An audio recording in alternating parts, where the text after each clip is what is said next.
고린도전서 8장 1절로 9절까지의 말씀을 가지고 영적인 소용돌이 한가운데서 라는 제목으로 이 시간 하나님의 말씀을 나누고자 합니다. 사진 한 장을 띄워주시면 2021년에 미국 켄터키주에 토네이도가 발생했습니다. 아마 이 뉴스를 보신 분도 계실 거라 생각합니다.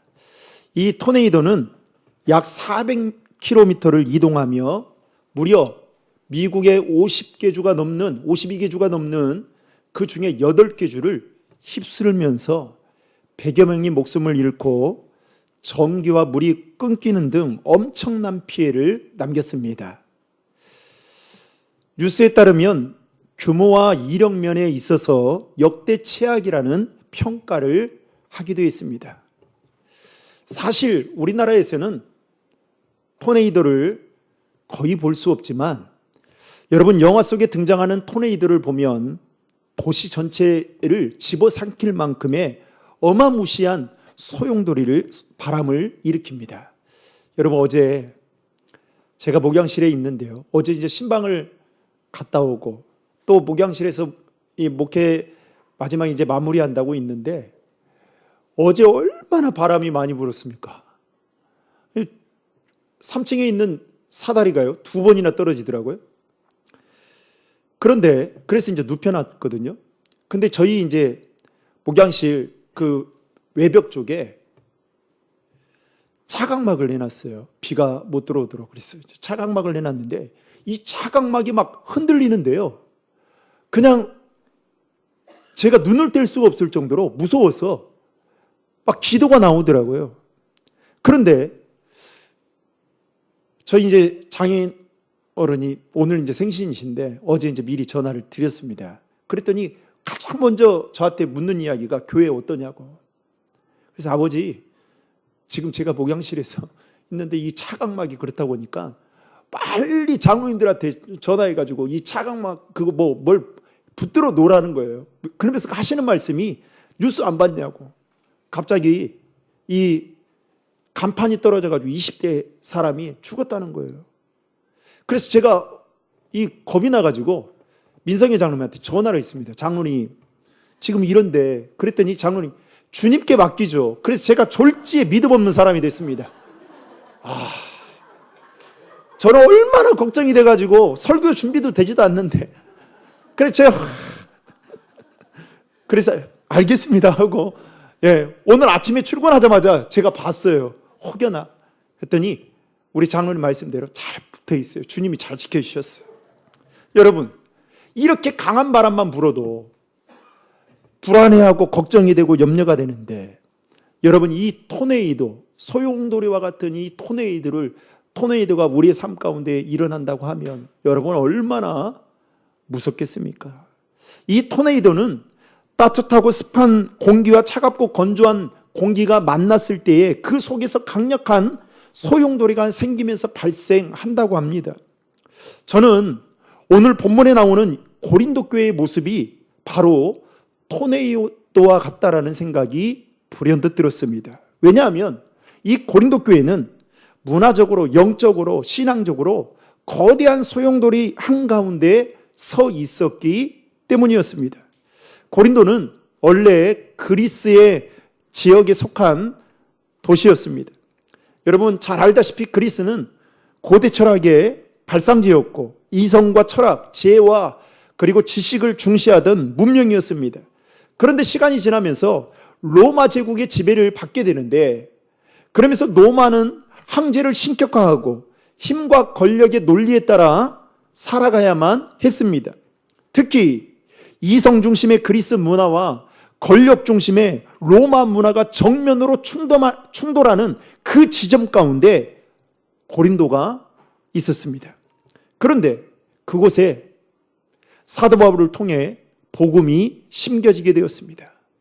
예수 그리스도의 십자가와 부활의 복음이 전파되었고, 그러면서 고린도 교회가 세워지게 되면서 그 결과 고린도 교회는 영적인 폭풍 속으로 휩쓸려 가게 됩니다.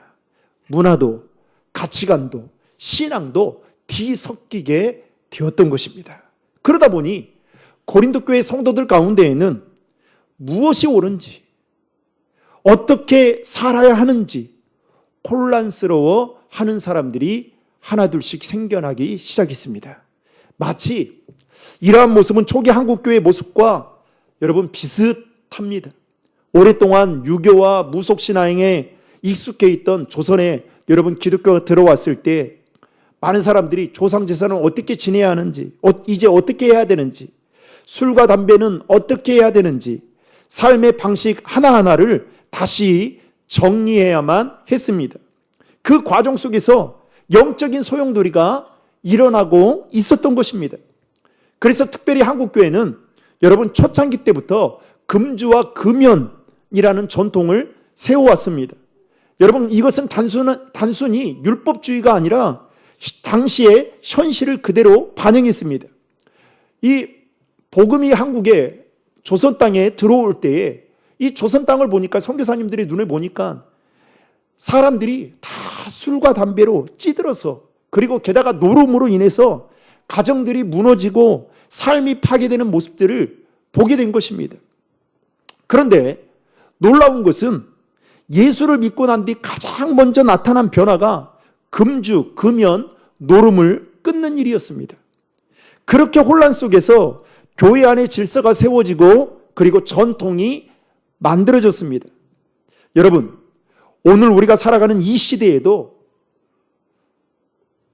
우리도 비슷한 소용돌이 속에 한가운데 살아가고 있습니다. 청년들은요, 대학에 들어가고 사회에 진출하면서 신앙과 문화, 가치관의 충돌을 경험합니다. 그러면서 어떻게 행동하는 것이 신앙인으로서 지켜야 할 선인지, 직장 안에서 내가 예수 믿는 자로서 어떻게 포지션을 취하며 어떠한 마음으로 살아야 되는지, 또 기독교인으로서 어디까지 세상과 타협하며 살아가는 것이 맞는 것인지, 어느 정도까지 믿음을 지켜야 되는지 우리는 혼란스러워하며 살아가고 있습니다. 이러한 혼란스러움을 정리하기 위해 오늘 사도 바울이 우리에게 필요한 것이 있다라고 한다면 그것은 바로 지식이다라고 말하고 있습니다. 다시 말하면 성경적인 지식과 신학적인 이해가 우리에게 필요하다라는 것입니다. 왜냐하면 지식에는 분별하는 힘이 있기 때문입니다. 즉, 여러분 성경적인 지식이 없으면 무엇이 옳고 그른지를 제대로 분별해 갈 수 없는 것입니다. 게다가 성경적인 지식이 없으면 삶의 기준과 방향이 정확한 것이 아니라 뚜렷한 것이 아니라 모호해질 수 있기 때문입니다. 여러분, 예수 믿는 사람들은 세상적인 방식과 세상적인 가치관으로 살아가는 것이 아니라 여러분 성경적인 가치관을 가지고 살아가는 사람이 여러분 예수 믿는 사람인 줄로 믿습니다. 우리는 성경적인 가치관을 가지고 살아야 돼요. 목사인 저도 여러분 강단에서 성경적인 이야기를 하는 거예요. 여러분들이 생각하기에는 답정남처럼 볼 수 있지만 성경적인 이야기 하는 거예요. 성경적인. 성경을 빼놓고 여러분 다른 이야기를 한다는 것은 하나님도 원치 않는 겁니다. 그런데 오늘 본문에서 사도 바울은 이 기독교의 신앙은 지식에서만 멈추어서는 안 된다라고 말하고 있습니다. 지식이 우리에게 필요하지만 그 지식이 지식으로만 멈춰서는 안 된다는 거예요. 왜냐하면 복음이라는 것은 신념이 아니라 능력이기 때문이다라는 것입니다. 다시 말하면 낙심한 자를 일으키고 죄인을 새 사람으로 변화시키는 능력이 여러분 지식에서 나오는 것이 아니에요. 여러분 낙심한 자를 지식으로 일으킬 수 있습니까? 여러분 죄인된 사람을 새 사람으로 변화시킬 수 있는 게 지식입니까? 아니다라는 거예요. 그런데 오늘 본문에 보면 고린도 교회는 이 능력의 자리까지 지식에 머물러 있었지 능력의 자리까지 나아가지 못했습니다. 여러분 당시 고린도에는 우상 숭배가 만연했습니다. 우상에게 바쳐진 그 고기가 시장에 싼 값으로 유통되다 보니 사람들이 그 싼 값에 그 고기를 사서 먹기 시작했습니다. 이 문제를 두고 고린도 교회 안에 여러분 열띤 논쟁이 벌어졌습니다. 한쪽에서는 어떻게 예수 믿는 사람들이 우상에게 바친 그 제사에 사용된 그 고기를 먹을 수 있겠느냐라고 말하며 그 고기를 먹는 것은 절대로 안 된다라고 말하는 사람이 있는 반면에, 반대쪽에서는 우상은 아무것도 아니다, 이 세상은 하나님 한 분뿐이다, 그러니 자유롭게 먹어도 아무런 문제가 될 것이 없다라고 말하는 자들이 있었습니다. 즉 지식과 지식이 충돌하고 신념과 신념이 부딪히게 된 것입니다. 그러면서 고린도 교회 안에 영적인 토네이도와 같은 혼란이 일어났습니다. 그러면서 고린도 교회 공동체 안에 서로 자신들이 옳다라고 주장하며 싸우는 그 일들이 벌어지게 되면서 사도 바울이 보니까, 싸우는 모습을 보니 거기 그 공동체 안에는 사랑도 없고 생명도 없고 능력도 없다라는 것을 발견하게 된 것입니다. 여러분, 요즘은 이 개고기 먹는 것을 이제 법으로 규정을 해서 했잖아요. 근데 예전에는 그러지 않았잖아요. 제가 교육전사로 섬겼던 그 교회는 매년마다, 큰 교회거든요, 매년마다, 그것도 젊은이들이 많은 교회예요. 30대, 40대 막. 그런데 그 교회는 1년에 한 번씩 바자회를 했습니다. 그러면 바자회를 하면 뭘 판매했냐? 교회에서 개고기를 판매했어요. 그리고 기관에서 모여서 담임 목사님하고 어디를 간다 하면 다 개고기 먹으러 갔습니다. 제가 개고기를 얼마나 많이 먹었는지 몰라요. 여러분, 지금은 이제 반려견을 키우는 가정들이 얼마나 많습니까? 그런데 한번 생각해 보세요.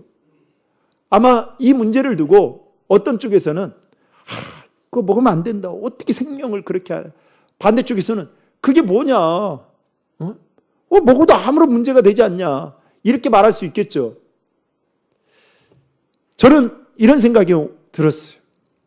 그런데 이 고린도 교회 성도들 안에 이렇게 서로 열띤 논쟁을 벌이는, 그러면서 서로 찢고 물리는 그런 상황들을 보면서 사도 바울은 탄식합니다.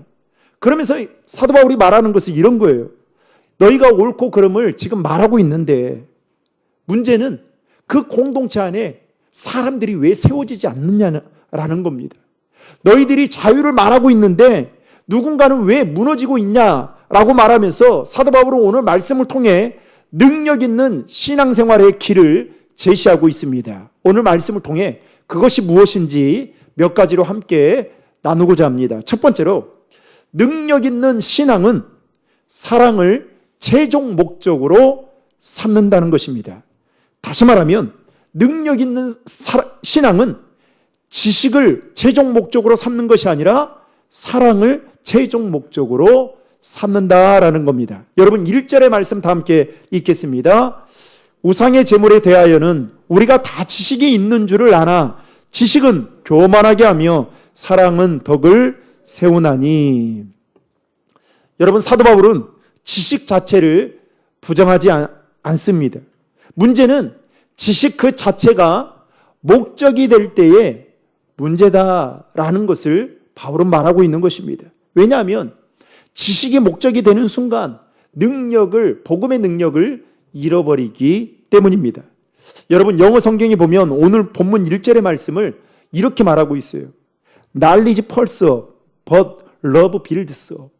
이게 뭡니까? 한마디로 말하면 지식은 pulls up, 부풀어 오르게 한다는 거예요. 지식은 사람을 우쭐하게 만든다는 거예요. 여러분, 왜 그럴까요? 나는 알고 상대방은 모른다라고 생각하니까 지식이 있는 사람들이 교만해지고 우쭐해진다는 겁니다. 그런데 반대로 사랑은 뭐라고 말하고 있습니까? 빌드스 업이라고 말하고 있습니다. 즉 상대방을 세워준다는 겁니다. 결국 고린도 교회의 문제는 하나님이 주신 지식과 은사를 사랑이 아닌 자기 자랑의 도구로 사용하고 있다라는 데에 문제가 있었습니다. 그래서 사도 바울은 고린도 교회 성도들에게 너희 안에 다툼과 분쟁이 있는 그 이유는 그 지식을 너희의 자랑의 도구로 사용하기 때문에 너희들 안에 상대방을 세워줄 만한 사랑이 없기 때문에 소용돌이 속에 처해 있다라고 지금 사도 바울은 말하고 있는 것입니다. 어느 교회에 새로 등록한 성도가 있었습니다. 신앙생활을 한 지가 오래되지 않았어요. 그 성도가 한 번은 예배를 드리고 있는데 또 교회 문화에 익숙하지 않다 보니까 사실 어떻게 예배를 드려야 되는지 잘 알지 못했던 성도였습니다. 그런데 어느 날 예배 중에 휴대전화 벨소리가 크게 울리는 겁니다. 보니까 그 성도의 벨소리였던 거예요. 순간 당황해서 벨소리를 끄게 됐습니다. 그런데 예배가 끝나고 나자 한 집사님이 이 성도에게 찾아와서 하는 말이, 예배 시간에 휴대전화 소리가 울리는 건 예배에 대한 기본적인 태도가 아니다라고 하면서 다음부터는 그러지 말라고 하면서 뭐라고 나무랬던 겁니다.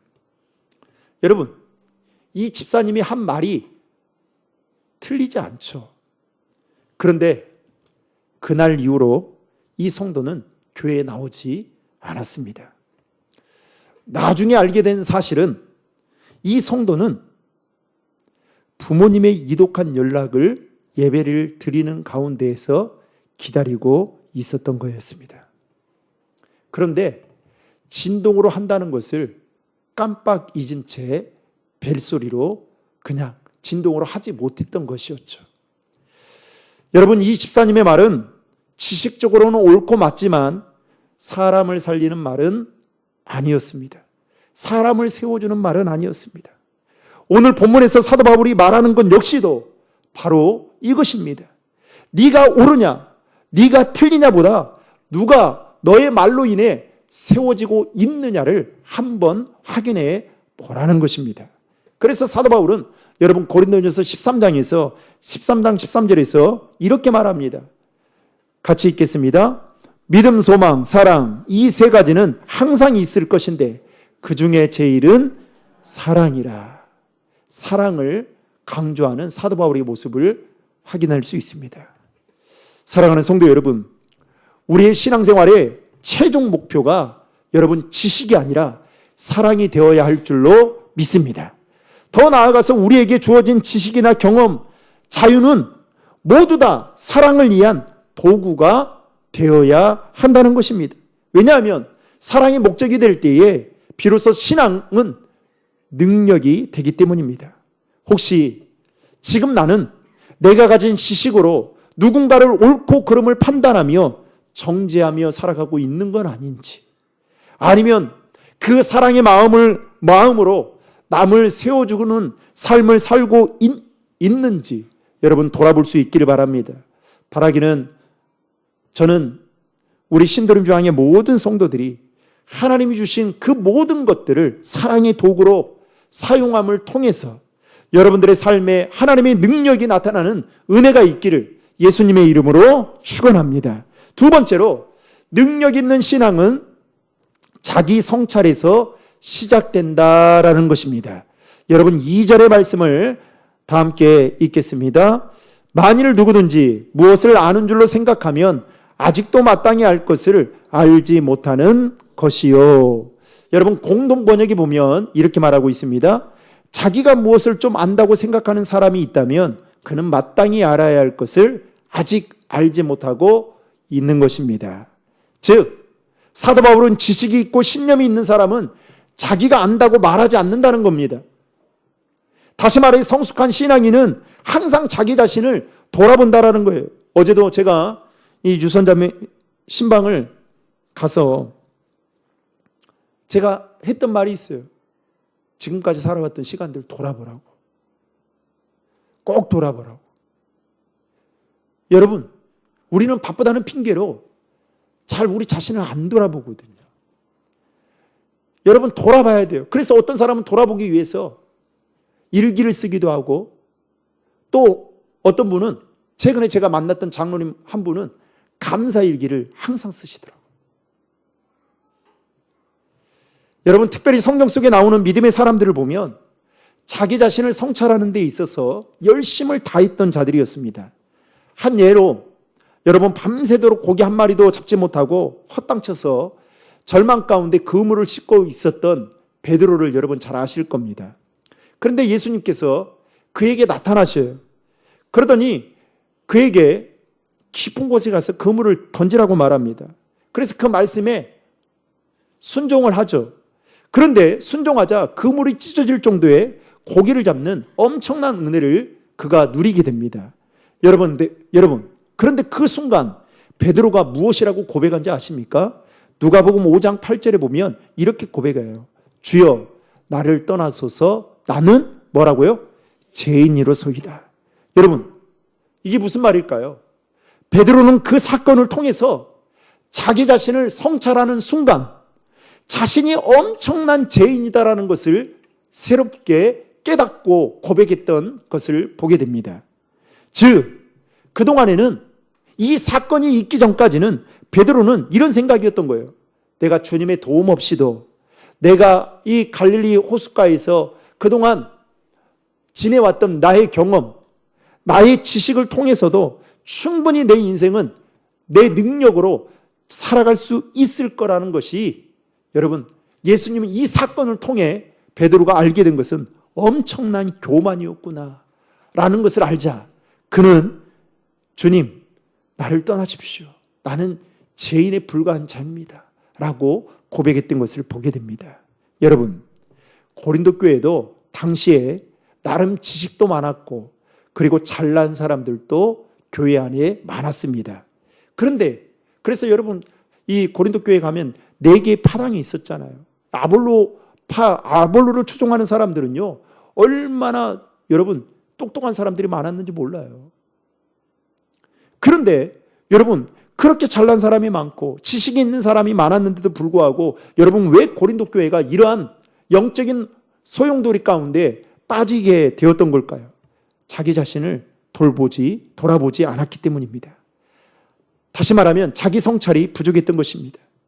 고린도 교회 성도들은 자신들이 가진 지식과 경험을 토대로 서로를 판단하다 영적인 소용돌이 속에 빠질 정도로 큰 어려움을 겪게 되었던 것입니다. 만약에 자기 자신을 성찰하고 하나님의 말씀을 자기들에게 적용했다라면 그러하지 않았을 것입니다.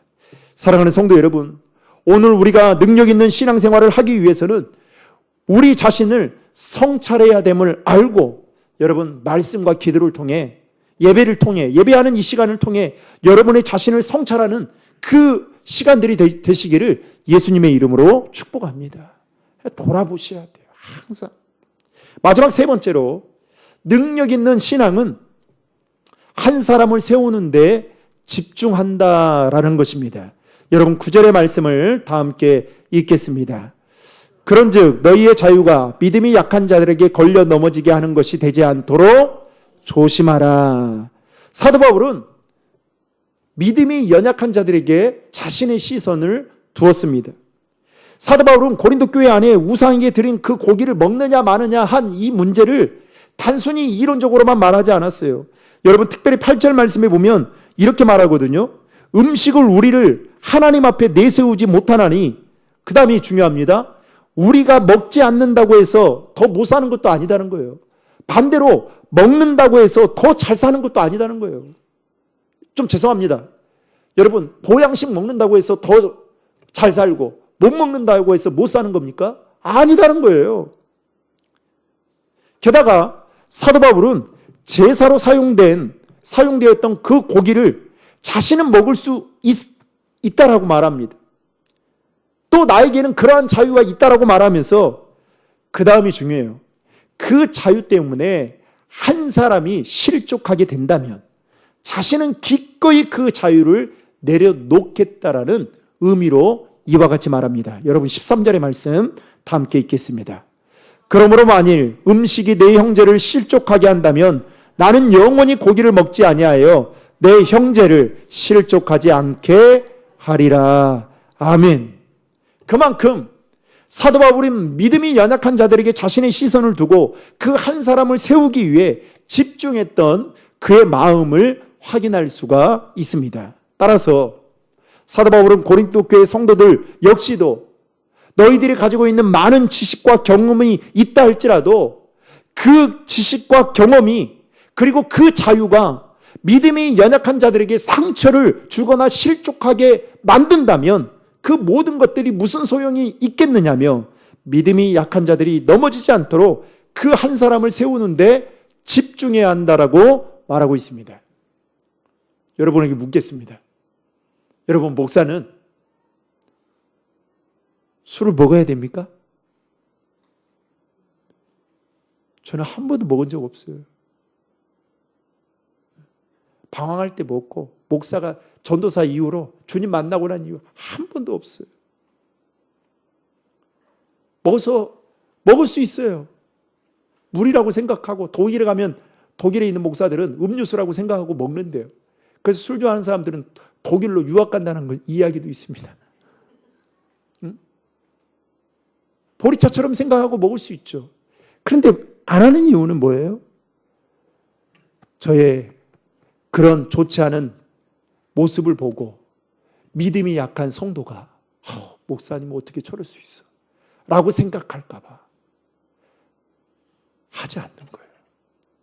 그 자유가 있음에도 불구하고 그 자유를 한 사람을 세우는데 도구가 되기 위해 하지 않는 겁니다. 사랑하는 성도 여러분, 한 사람을 사랑하고 세워주는 것이 여러분 능력 있는 신앙임을 믿으시기 바랍니다. 여러분들의 신앙대로 여러분들의 삶의 자리에서 살아가면 돼요. 그러나 여러분, 우리는 덕을 세우는 그리고 교회의 질서를 세우는 측면에서 보면 술 드시는 거 혼자서 조용히 드시면 돼요.